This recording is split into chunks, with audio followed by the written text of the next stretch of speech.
In 1871, a German explorer stumbled onto a stone city deep in southern Africa.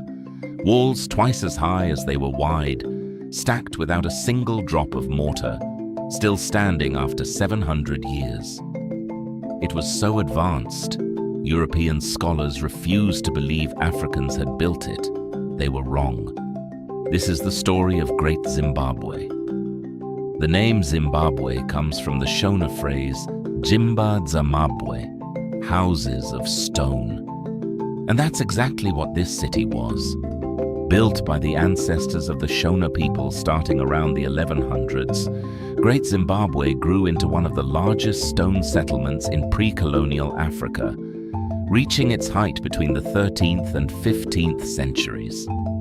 Its builders used a technique called dry stone walling, cutting granite blocks so precisely they interlocked without any mortar at all.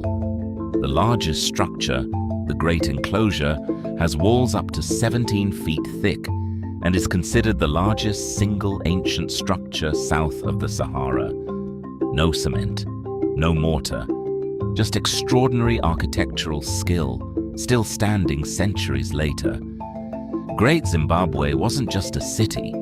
It was the capital of a kingdom that controlled trade across the region. At its peak, it's estimated that around 30,000 people lived in and around the city. The kingdom taxed over 150 smaller settlements, each with its own minor stone structures, and it controlled the flow of gold and ivory from the interior all the way to the East African coast. Excavations at the site have turned up glass beads, porcelain, and goods from as far away as China and the Arab world, proof that Great Zimbabwe wasn't isolated.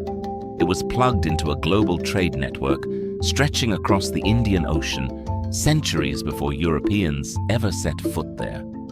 By the 15th century, Great Zimbabwe was abandoned, and to this day, historians don't agree on exactly why.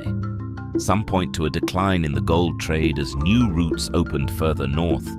Others cite drought, overgrazing, and soil exhaustion. The land simply couldn't support the population anymore.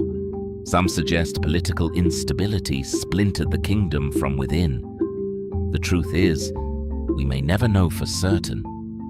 What we do know is that the people didn't vanish.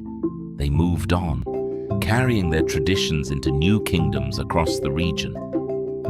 Great Zimbabwe's stone walls stayed behind, empty, but never forgotten by the people who remembered whose hands had built them. When European colonizers encountered these ruins centuries later, they couldn't accept that Africans had built something so advanced.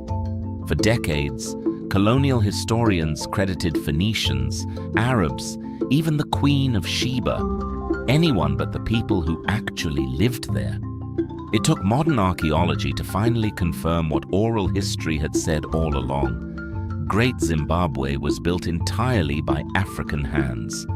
Today, the ruins are a UNESCO World Heritage Site, and the soapstone Zimbabwe bird found there now sits on the national flag, a symbol of a kingdom that colonial Europe tried to erase from the story and couldn't.